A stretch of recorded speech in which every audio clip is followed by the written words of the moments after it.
tulina ba artist wane e Kampala nga bavimba ba artist abanene nti mujja ku show nga guest y'okubuuza igwe nga young artist you have to give respect to these artists oba kitegere kintu ekyo.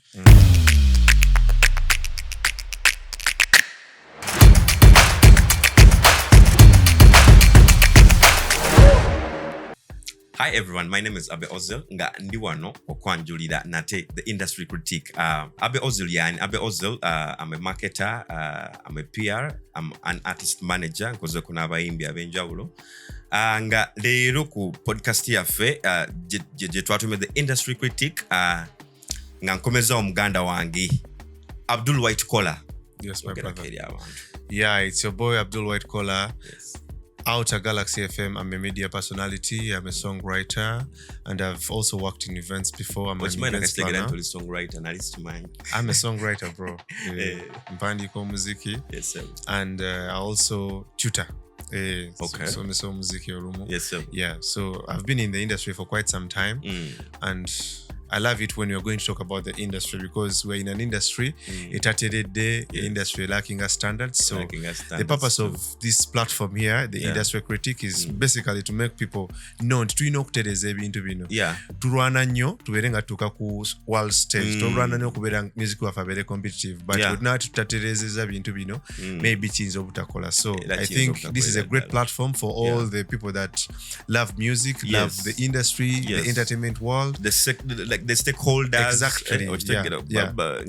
Nalimba kama episode yafe yasoka aba Vixen oba document ba Vixen baina chebagata ku industry. Audio producers, bouncer, ochitegere chintu events organizers, amabala gana chekagata ku industry ko gatamuza music wafe ochitegera abayimbi ochitegere chintu ekyo twine ebintu bingi nnyo like ebigowinze wrong mu industry yafe okutereza ko ngatenga chikwetagisa gwe ali eyo nanga ali waneno okubanga tugatta obongo tusobola okubanga tutuka ku world market. Exactly. It's supposed to be a collective effort because tumaze banga dende nyonga tuina industry etali organized. Tuina industry tatambulira ku mitendera bitufu, and it's very unfortunate abantu abamu bwe bajja ne boogera ku bintu bwe biti oli najja n'agamba nti no industry yafe ino collaborate ne bwetu olwokuba nti waliwo abayiseewo nga tebabigoberedde nti bintu ebitufu, but it affects it affects our industry. Industry kati etuuka ekiseera ng'eri stagnant nga terina structure terina kuyimiridde. When you compare our industry emyaka 2 emabega ne kakati ojja kulanga tutambuddeko katono nnyo okusinza we twandibadde oba compared to other industries elsewhere. So I think let people embrace the industry critique. Bingi bye tugenda okwogera nga tebisanyusa abantu but ebyokuyiga bye bisinga okuba bangi bajja kunyiga lwakuba twogedde amazima kuba eri abatayagala mazima gano gafulume. But we have to kubanga twetaga industry yaffe naffe okubanga ekula ngeberako eyakabiri okitegera ekintu ekyo like we need so many things to be done in our industry. Twetaga ebintu like nga theaters what do you mean tuna theaters nga 2-3 okitegera ekintu ekyo nenga twandibadde tuna theaters nyingi nnyo oba okitegera ekintu ekyo like tulina ebintu bingi tulina okwadressinga like abantu babimanye igwajja igwe film make atandika kiche wandikoze okitegere kintu ekyo okubanga you achieve nga wolaba ono guy shooting Shasha Vibes Balukman Ali. Yes, Balukman Ali. Like one year ago kutukanga ku level ya Lukman Ali, but what do you need to do? What are the steps you need to take? Oyinzo gamba Lukman Ali taina chi yakola chamanyi nnyo yakola bukozi nakikuba nedda. There are steps, there are standards that people have said. Yes, have said obochitegere kintu ekyo. So industry critique equated the information egendo kuyamba igwe artist wena ali eyo in whichever genre you're in. We are talking about the entertainment industry, not only music but the entertainment industry. Birona tugenda kuba tubyogerako okitegere ekintu ekyo. And today tuna topic eyenjawulo nga fena etugattako nga ba artist. Topic ya lero yansanyusiza nnyo nga ngikolako research. Yanyumidde nnyo because I got to know so many things that I didn't know. Our topic today is about the music albums.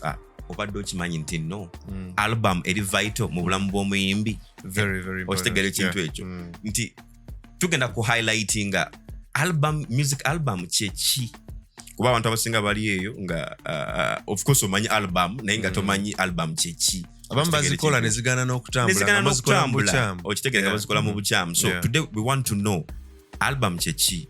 What does it take to do an album? Is it vital in the modern era to do an album? Okitegere ekintu ekyo. Wandikoze otya album? How would you plan to do an album? Oba okitegere ekintu ekyo. Biki ebyetagisa igwe omuyimbi atandika okukola album? Album egenda kugattako ki igwe ng'omuyimbi? So these are the issues we're going to be addressing. Nga muganda wange Abdul White Collar. Nga tutandika topic eno twagala tusoke tunyonyola abantu baffe. Album, music album chechi tutandikirawo nga tugenda tutematema nti why music album chechino. I think personally I would say an album is a collection of songs over records, about 7 ogenda waggulu. But usually if zino kubeera nga zisooka mu 30 minutes. Yes. So that's what an album is. So kati usually when an artist or a group of people come together ne bakola ennyimba musanvu ogenda waggulu, it can be an album. But usually it's a collection of it's a body of songs, like omuntu akoze ennyimba, different genres. It could be different genres. It could be a collection of so many pieces of music. From different genres. Different genres. Ayinza okuba bayimbi banjawulo, ayinza okuba muyimbi omu. But usually it's a body of work. Omuntu gyaba ategese nga it's between 7 songs. N'ogenda waggulu. Kati eri ali agamba nti kyogamba bwe nkola ennyimba mukaaga teziba album. Ayinza okuba akoze EP. Ate ne EP nakyo tujja kukyogerako maaso. Nakyo kintu kipya abantu bakibuukidde nnyo. Thank you so much, and it is wild. Nakyo kintu kinene nnyo, so tujja kiwa obudde. Ate nga ayita yo EP ebeerako ennyimba between 4 to 6 songs. Zirina okuba nga ziri in a space of in a time interval of 20 to, it doesn't exceed 30 minutes. Tena exceeding 30 minutes. Eba EP. An example of an EP is Bedroom Essential. Elijah Chitaka Jiakola. Yes. It had, different, melodies, like you were feel but exactly. He was connecting with his fans. So omazo tegera album chechi. So what does it take for you gwenga artist okola album?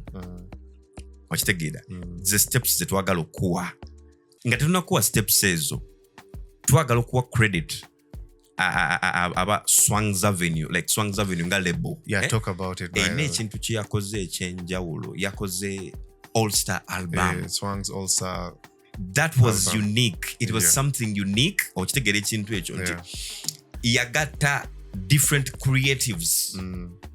Now, this is what it takes. If you want a successful album, case study, a very all-star album, Swangs Avenue. By the way, I want to give credit to Julius Chaze and the whole team at Swangs Avenue. Yes. They're doing a very brilliant job. I love. You need to give people flowers. Yes. When they deserve them. Yes. So abantu ba Swangs are Julius Chazene team here. I love the way they do their things. I think bagezako kuberanga ba creating a standard. Yes. But tunulira album, ekintu kya album, it is something that era ebisinga wena kugamba lila segment to be borrowing kuva mu industry yebweru, western industry, entertainment industry.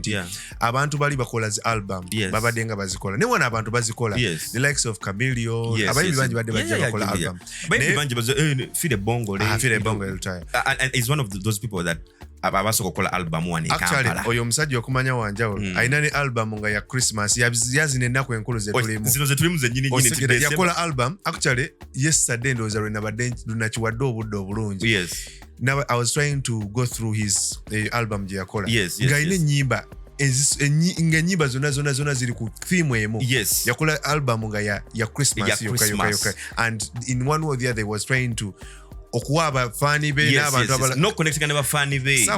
Let me tell you, as a nyimba era kye kimu ku bintu etujja okwogerako gye bujje zi maintaining legacy ekyaliwo ekyagenda maaso nti n'omwana omuto yakazaalibwa essaawa zineno amanyi olimba lwafire bongo olwaki Christmas. So but let's go ku kintu kya Swangs also album. Yeah. Nti why I want to give credit ku bantu abo Julius Chazene team ye ku Swangs nti when you look at emabegako bino bintu bya album wano bibaddewo edda there was may his soul rest in peace Kasiwukira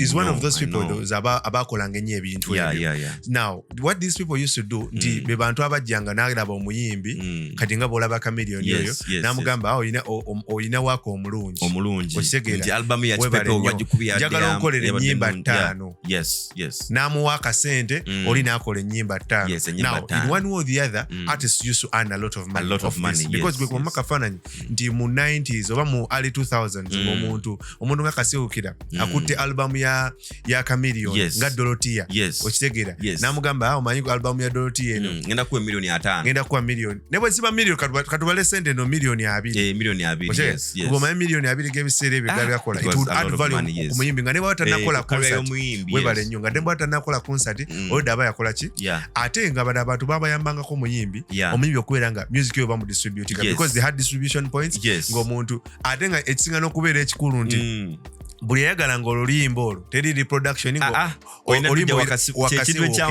webale nnyo waliwo regulations kyetuyita copyright yaliwo edda okitegera kyetuli mu kugobako kale kya copyright kyaliwo from day one and it was practiced because the industry was organized then kati kikyengezako gamba nti kati what Swangs is doing right now they've brought back those vibes I'll give you an example I was doing my research and waliwo album gye bayita gwe musika it was done by bamaya bakadonkambe basinga kukola album so kati what these guys used to do abo ba distributor bebisere ba promoter bebisere bakasiwukira ngajja they would go to a group eyaba abantu kanagamba nti katugeze waliwo Kasozi Livingstone Kasozi abamumanyi waliwo Haman Basude and Kafero kati they did an album bagiyita gwe musika but on that album kuliko ennyimba ez'enjawulo Kafero ayinako ennyimba gundi ayinako oluyimba Basude ayinako oluyimba webale nnyo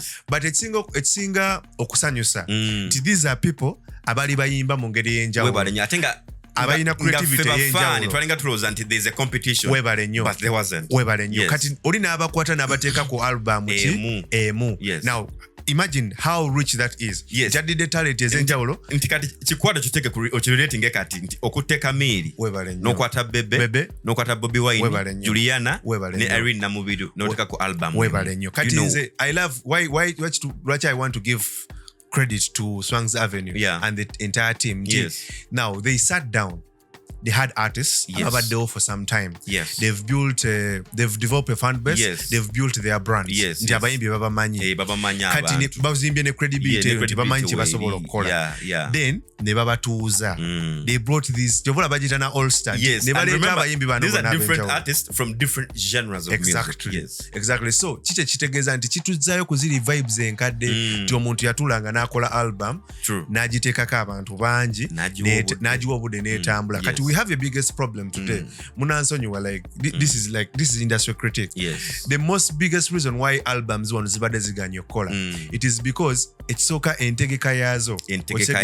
You'll find someone ng'atandika butandisi naye n'akugamba nti nyina album yange you get it now but you ask yourself a question and this is what Swangs Avenue has done that is different from other albums when all-star album they prepared us but tegeka the anticipation the anticipation was high all-star album eri ku kyeno ne bakwata ba artist bonna nga bategeka bafaani ne batwala Zanzibar exactly ate on top of that kati bamala okutwala okugamba nti batutaddemu ekyo ekintu nti batwala abantu Zanzibar bakola album now imagine now they are creating a new environment for the artists to be able to think to create ate tebakomyoko relate with nature tebakomyoko nti ne bakwata a whole media house NRG nibajikwata nibajiteekawo wali to keep us updated thank you so much about everything that is happening so literally lwaki njagalira nnyo okuwa credit songs nti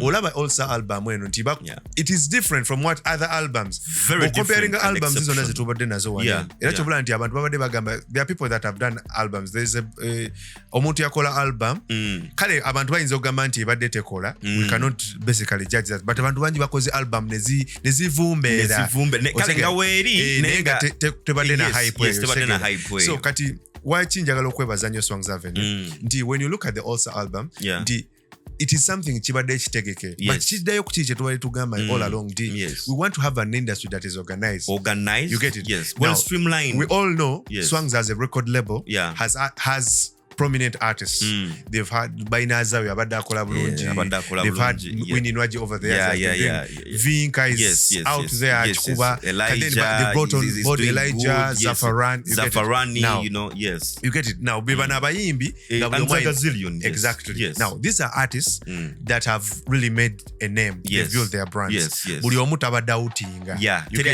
exactly vocally or what they have the talent so n'abakwata n'akola album okitegeera but of course kyenjogera nti bino ebintu ebitegeke these are things are organized era abantu abagala okukola album bebalina okukola ki okulabirako soko tegeke bafaani bo ngenda nina album eriko ennyimba 12 okitegeera na featurings abayimbi ab'enjawulo so mwetegeke ngenda kuba nkola ki ndolezenga album because it's when you listen to the album it is a collection of so many beautiful songs, different genres.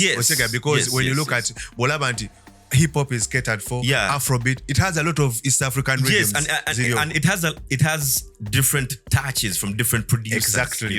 And now when you look at the quality and the amount of talent, the number of creatives that came together to pull up okubeeranga ekintu kino bakikola honestly kino ekintu kine ekyokuyiga kinene nnyo kyovulaba nti I want people to benchmark. Yes, we always come here and people think we are criticizing but tubeereko ebintu bye tulabirako because I want to give you an example nti bwolaba nti omuntu akedde ku makya n'akwata ba artists bonna nga bwe mbakumenyedde nti omuntu alina Zafarani alina Elijah Chitaka alina Noaja alina Vinka alina Azawi then ne bagatako ba artists bana abalala then they want to also to give the album and a regional appeal n'agenda n'aleta Bien n'aleta Savara. There are a lot of local artists who are abachikubyemu alina John Black alina A-Pass I don't know mwana wa Jeff Chiwa Ava Peace. Exactly. You know? Bolaba the writers, the songwriters abadde kugundi eno. People like Nikolai.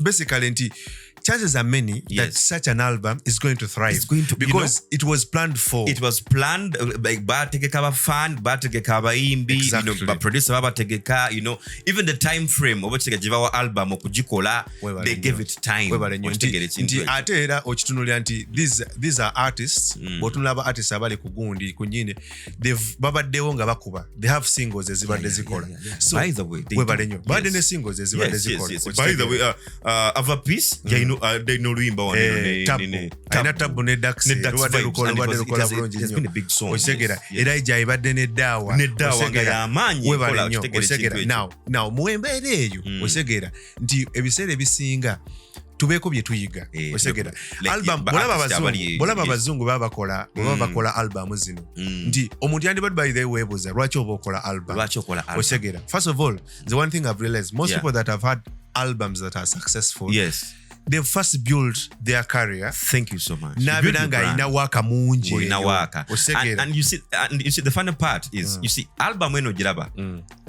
Ekwa connection igwe never funny. Exactly. Nti oyinza okuba okubi oluyimba lumu nga single nga fan talutegedde. Nenga akuwagala. Okitegere kintu but if you have bobo ina album gerike nyimba 12 irike nyimba 15 tajja kubulamu nyimba 3 zakola ki za connectinga now this is how you build your fan base this is how you connect with your what with your audience with your audience with your fan base and the entire world ate kati nekirala nti bino ebintu ebisinga tubijje mu bazungu naye kati tulina obikola wano ate bibeere nga bitukolera because kati omuntu ekibuuzo kyandibadde kiri nti weebuuza lwaki omuntu yandibadde akola album lwaki omuntu yandibadde akola album one I want to tell people nti album eno giraba eyamba ku muntu ochogedde bulungi ekyo connectinga ne bafani bo bafani nti mbadde nyimba for quite some time. First. Now I want to see manye abantu bange kye baagala otegera Yes. nengenda nenfumbafumba ekintu. Thank you so much. And I'll give credit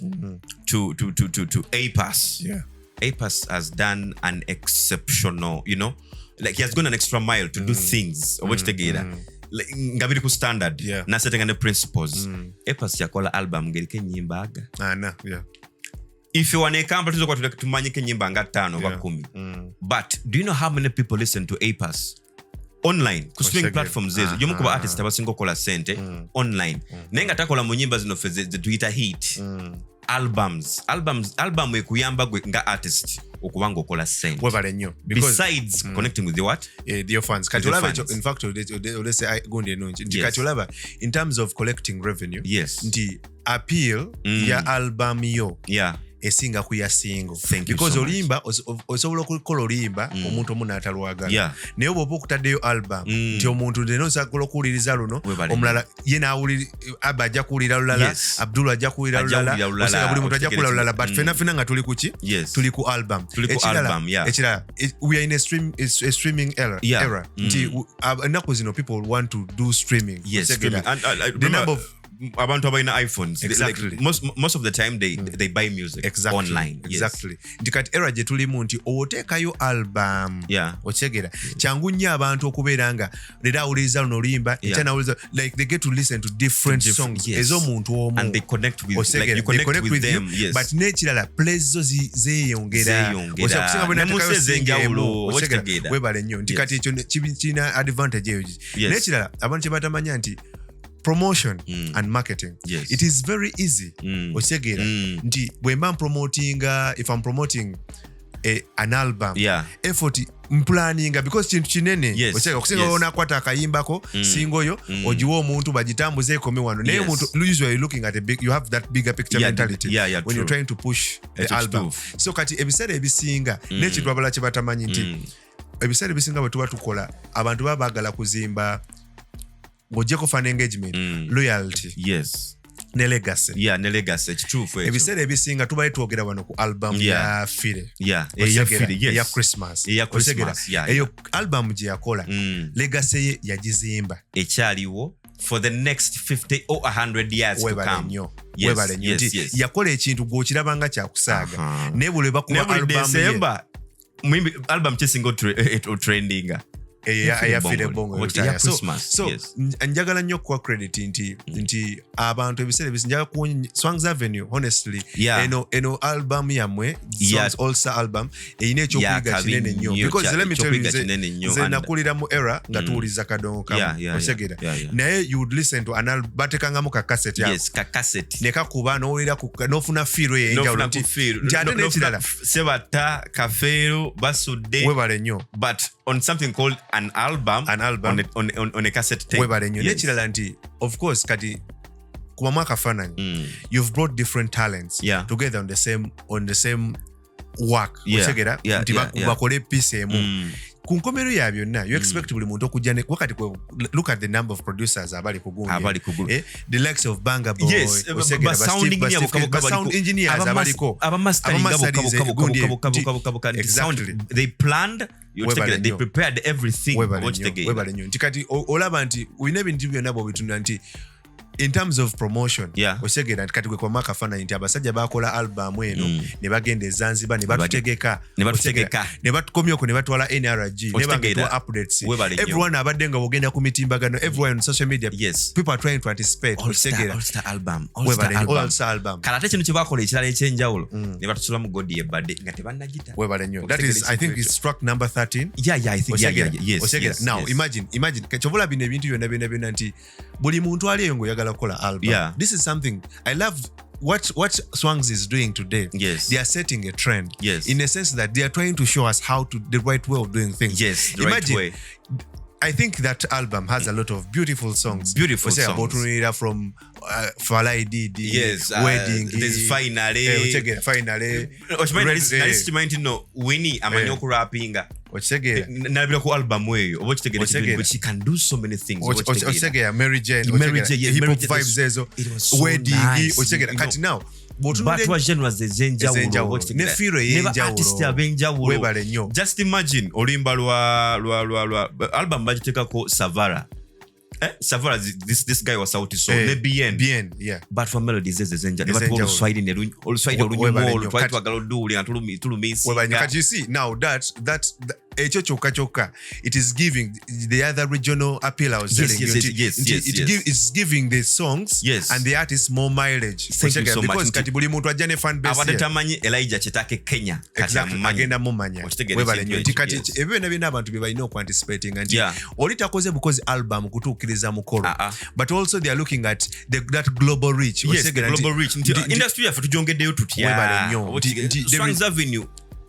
like eno credit to Jibawa. I'll give you an example now. A piece that has Elijah Kitaka ngobali kone bien osegera njagala kwema akafana nti how far is that song going to go because Bien comes with his own fan base, he comes with his own following, he comes with his own different touch. You get it kati omuntu oyo bwayimba olimba olunaba lukube Kenya osegera kigenda kuongera ku muyimbi ayimbye naye osegera ne Savara oba Bien ne Savara wano kigenda muongera abadde tamumanyi obadde okimanyi nti no Savara ye Savara oba erinnya lye Savara there are few people who know his name genres ezenjawulo ne appeal because kati njagala okubimu akafaananyi leero when you talk about the people that have been working on this piece buli muntu alina ettofaali lyagaseeko they gathered a lot of creatives, I'm telling you, brilliant talents in the industry. The biggest track on that album for me is Godie Bade. Godie Bade is a gospel song. Ochitegere kintu ekyo nti Swang's Avenue like tetubamanyidde kuba gospel. Ochitegere kintu ekyo. Now they looked for something. How a way to launch an album. Like how ochitegere kintu ekyo nti twatuka Godie Bade was very exceptional piece. Exactly. It was an exceptional piece. You have Levixon on the song. Oh.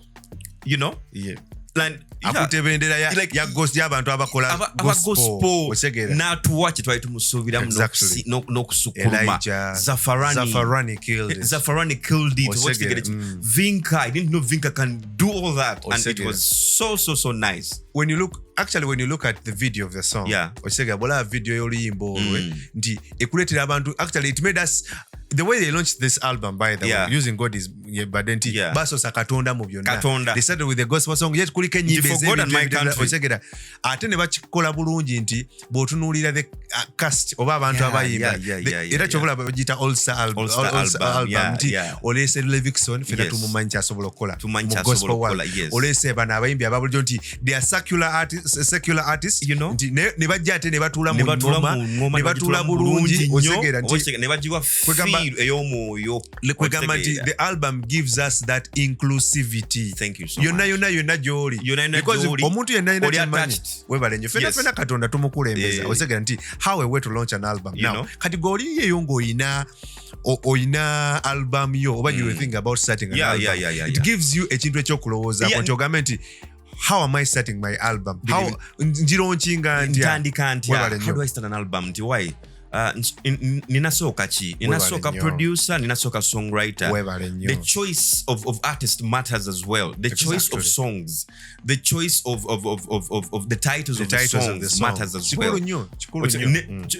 Theme. What is the theme of your album? Which like ebintu bingi nnyo Swangs beyatunulira beyayiga nga tenatuwa album ya All Star.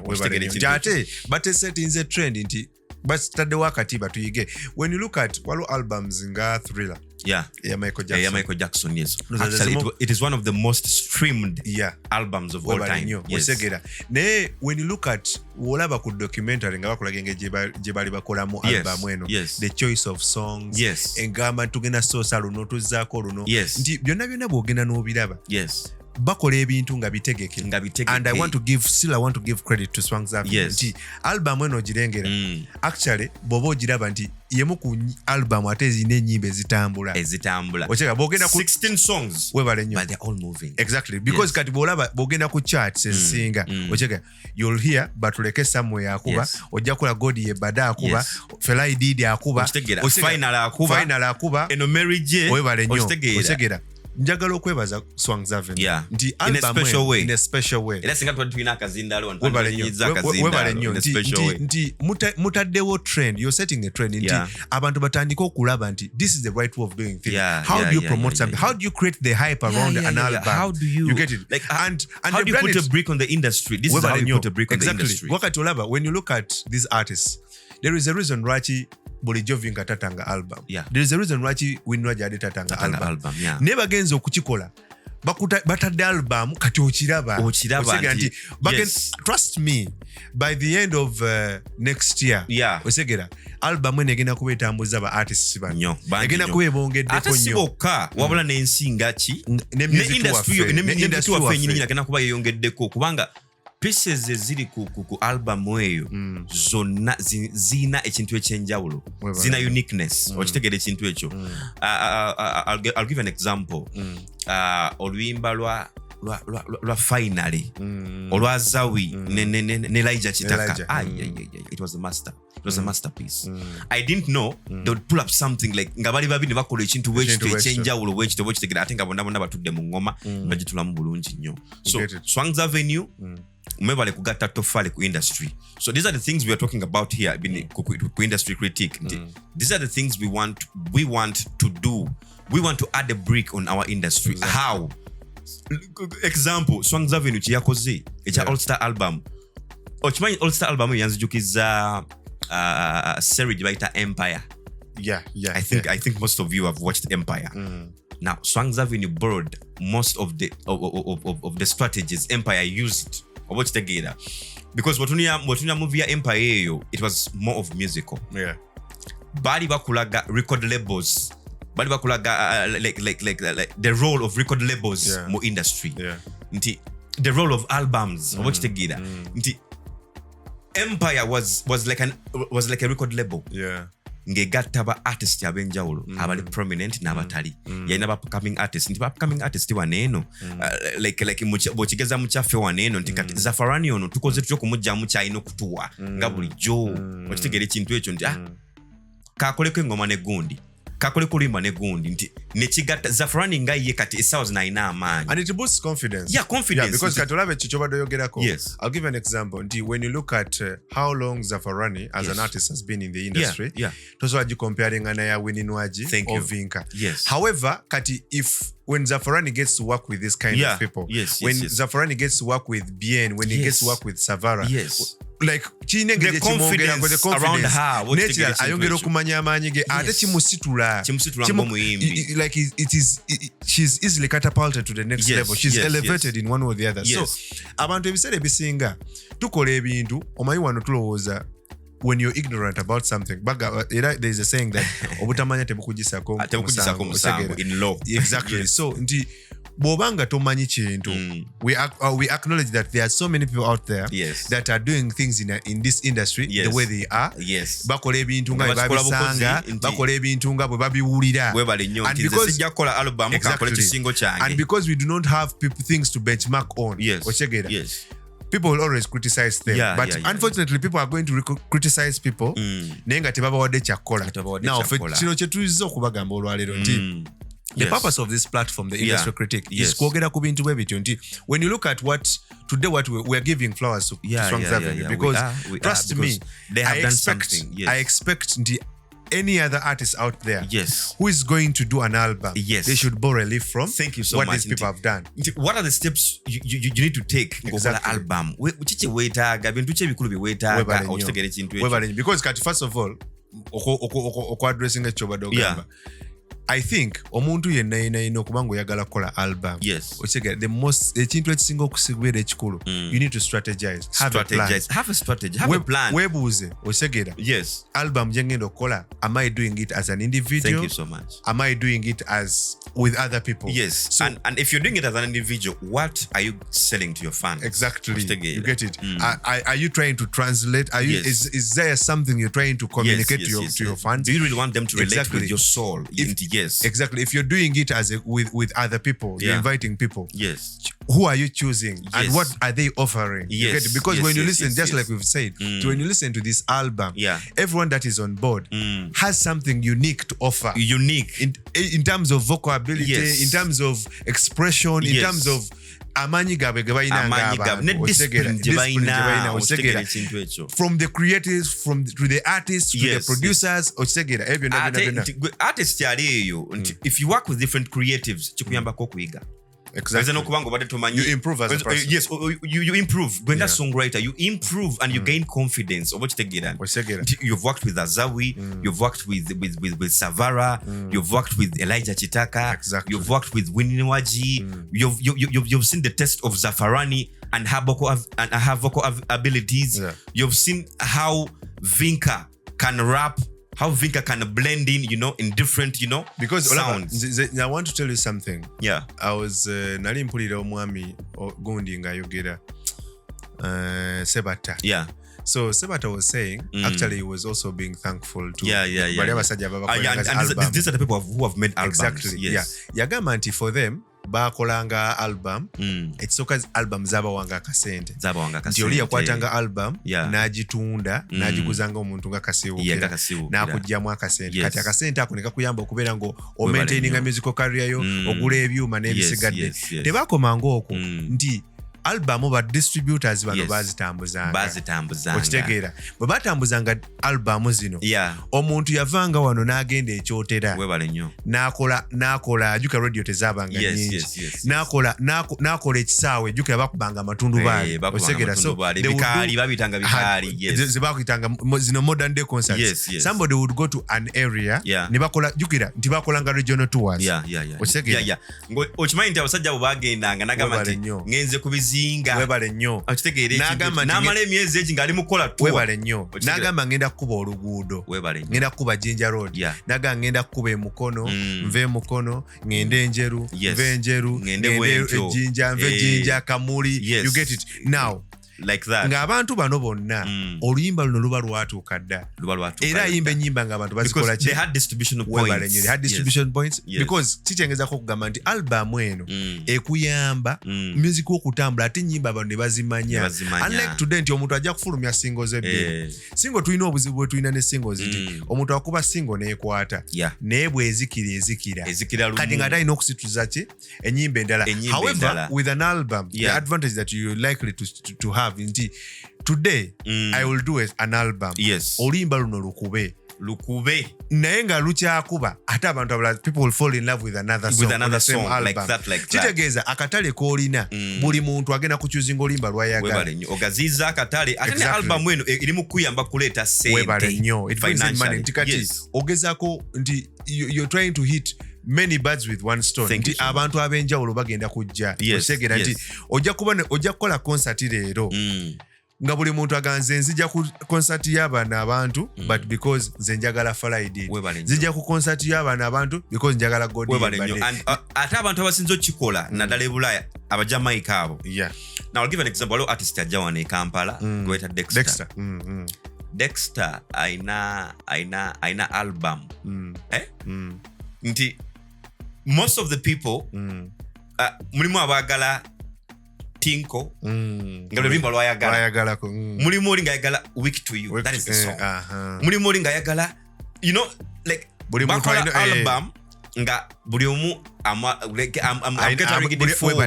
different genres different melodies different titles like you get to enjoy the song you want and you get to know nti why on artist luno yaluyimba asobola n'okuyimba bw'ati asobola n'okuyimba kino oba okitegeera ekintu ekyo so bw'otuuka kukola concert nga buli muntu agenda kujja nze njala mbagambe Swang's All Star album eyo buffet ya music it's a buffet it's a buffet of an album because kuliko ennyimba ez'enjawulo different genres have been catered for and when you look at the different African rhythms and by the way obadde okimanyi nti no edda abantu balokinganga album ku bivulu exactly kati tulunkinga luyimba webale nnyo kati bibe n'ebitubo ekyokuyiga bitubo ekyokuyiga nti oli akola oluyimba lumu I didn't want to mention artists and I didn't want to mention songs but oli akola oluyimba lumu n'akola launch n'aluyita album launch tugeze tugeze etofali album launch. Yes, for the lack of a better word, I will use that. Etofali album launch. Industry album launch. Thank you so much. Industry album launch. Nenga industry album launch. There's only one song industry. Abantu rebamanyi. Ndala tebazima kwa yata single ye nekuba. Webale nnyo okitegere ekintu ekyo nti nojja ku show nga abantu balinze kayimba aka bagende nga mazima tekirina wathi muntu kujja mu show. And the funny bit what they do tetujerega obachi naye the funny bit what they do, they will first play these other songs. Thank you so much. Kati luli abantu bebamanyi bebabakola ki bebasembayo nekino kituwe ekyokuyiga nti lero these other songs you can make an album oba kitegera ngiriko enyimba zo 12 wa 10. Exactly. Nomanya nti nno ninako enyimba zange 5 za audience yange bweti ninako enyimba zange 2 za audience yange bweti oba kitegera ekintu nti kikuyambako nti enyimba zaffe sife kaba consuming music. Exactly. Okitegera nti Uganda yoka yegenda consuming music. We have different countries that listen to your music. I'll give you an example. Spotify yakoze list y'abayimbi abasinze mu Uganda. Wrap up yabo. Bebasinze ku streaming. Yeah. And these are the artists abali ku All Star album. Exactly. Chembadenge kugamba nti Bazawi Swang's Avenue. Yabala yakola strategy ngejimanyi. They planned onfuna nti if Joshua Baraka, Azawi, Winwaji, Vinka, Elijah Chitaka. These are your best artists mu 2024 for streaming platforms. Nga Spotify. And these are they released songs even before the All Star album. That's what I was telling you initially. Now these people did an album. Yeah. Then already the artists that they're dealing with are already established. Yes. You're dealing with artists that are already garnering a lot of streams. Yeah. On the different platforms. Yes, different countries. Exactly. Chitegeza now when you wake up and do an album, that Dibakoze, Swang's All Star album. Yes. Now Chitegeza already there is that social appeal. People love the artists. Yes. You get Chitegeza olimba nyimba zino zibakoze alizigenda kwangu okola ki okutambula. Ate abantu people need to understand also. Nti you see ebintu ebisinga bwe tukola ebintu nga biyina akatiba akaterede. Because for me I'm looking at every time you want to do an album, it is an opportunity for the industry to grow in a sense that now, for me I look at a young man like Banga Boy, Osegera, producer muto Osegera, but yonna album eno jegenda okugenda, the farther the album goes, the more the publicity that the more people get to know he has the talent to watch together. Exactly. The more people get to know why Banga Boy yakola luneno watch together. Banga Boy, Yes. Ngabo bado yogera nti kati people like Steve Keys, they've been in the industry for a long time. Agenda kola ekintu these are professional people. He's a professional sound engineer, professional producer. Yes, Babatia.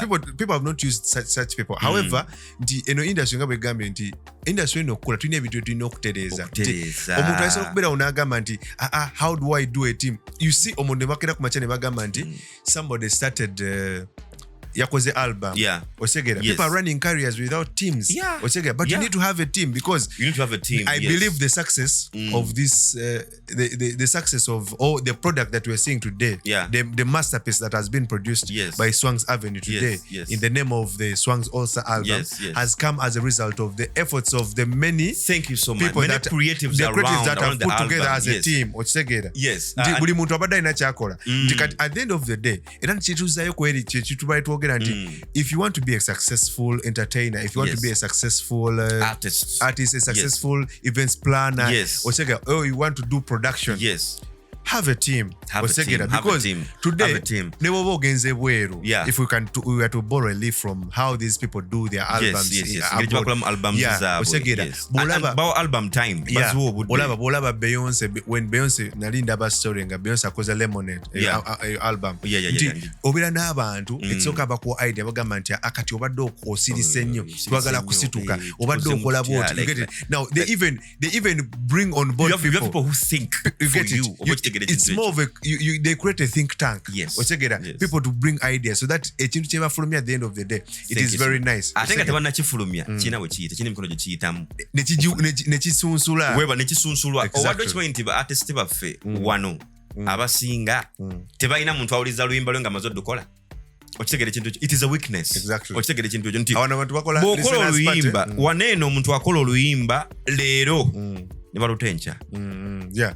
Onfuna alukola what usually they do a song in the studio, they do a single mu studio ne balumutera ku gundi ku simu bakuya drop naluwa DJ bagenda engoma etambo engoma egenda kuba tugiterewo ne bagitabusi but boba okoze oluyimba better ne mentor. Exactly. Be with people who listen to your music before you release music. Okitegere kintu ekyo nti swang zavering atena taluyimba they have a team of people.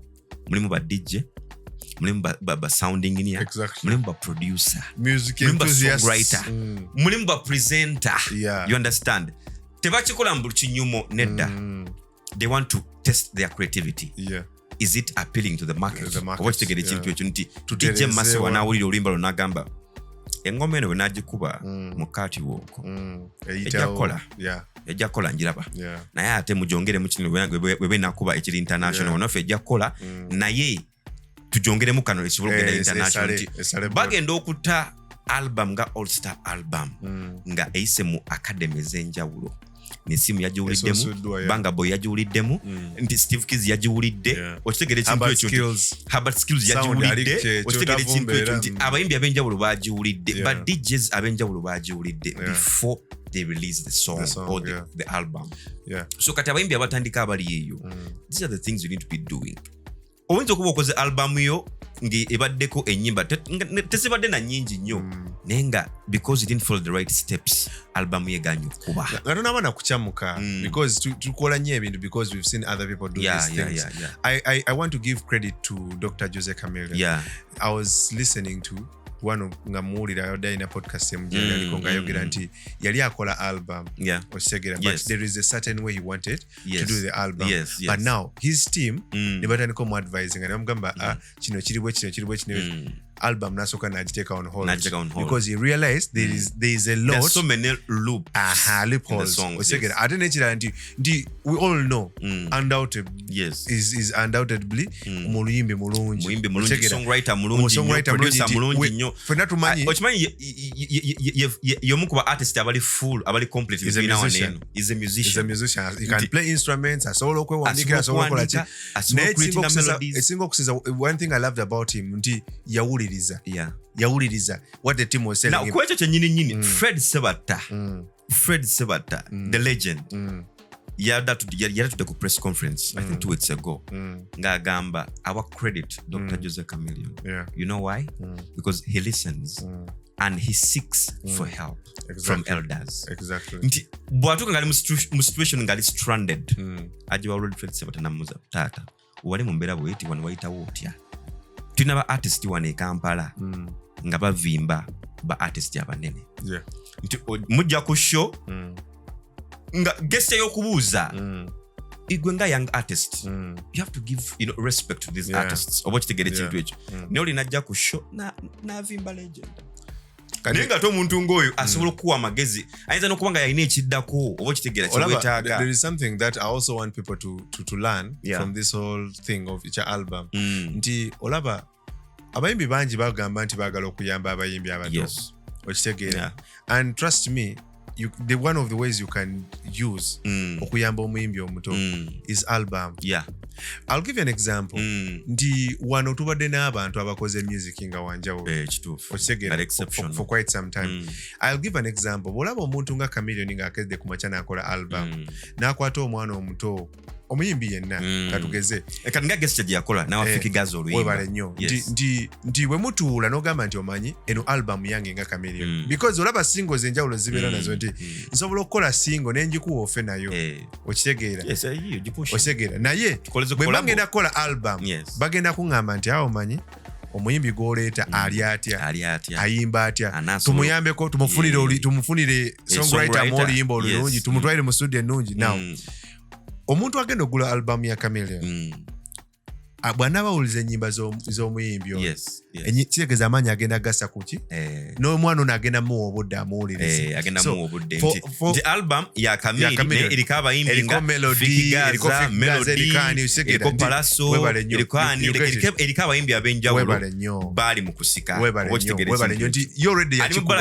they have the ability because waliwo akatale kagenda okwapiringa waliwo akatale kayingiramu naye nga abantu tebakakola ki nga ng'omuntu tiwandikayingiddemu mulimu agenda okugula akuwuliriza oluyimba lwo because alusanze ku albamu yaki n'ekirala nti abantu tuleme kucamuka let's not do things because other people are doing them nga tunatandika kola album nze kino this is my bigambo byenjaga kugamba abaana abatandika nga tunatandika kola album kola music abantu bamutegere abantu bamunyikire abantu bamwagale because album ene ebiseera ebisinga omuntu agikola communicating n'abafans kati watu wanafuna abafans osegera lwaki okola album soko ofune bafans creating a fan base eyo so that we can relate with them when you do an album. The other thing is strategize before you do an album. Have a plan. Strategize. Have a plan. Have a team. A team that will help you sort out titles. A team that will help you sort out the right songs. The team that will help you okuwabula. Yes, and have professionals. Exactly. Hire professionals. Yes. Tulina obuzibu mu industry yaffe. Industry yaffe etambulira nnyo ku bantu abawujja obunyama. Osegera. And I love the fact that when you go to a record label like Swanks Avenue, they've hired professionals. They eliminate abantu abawujja obunyama. Thank you so much. They have people that will tell you kino si kirungi because they have standards. Because when you hire professionals, everything goes back, is benchmarked on set standards. So if we have such things in our industry, chances are tugenda fulumya ebintu nga bi top quality, tugenda kuba ebulaya, tugenda kuba there is no way we are going to compete on the world market, on the world stage. Bwetuba nga tukyakola ebintu ebiri average. If you're still putting out mediocre work, there's no way tugenda kikuba.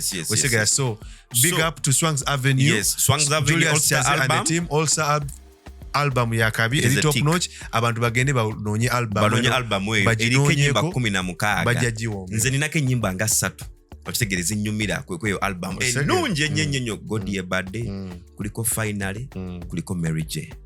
I also love Njagalako Falai did. I love God ye birthday. It's very nice. Then batuleke na olumpo. So gowe nawe nali eyo nga otulaba banaye. This is the industry critique and my name is Abe Ozil. Ndine muganda wange Abdul White Collar. Ngera tuzze waneno okubanga tulina kyatugattako ku industry. Leero tuwadde topic yaffe tuwadde tugera ku albums. And tuwadde tugera ku the importance of doing an album gwenga artist.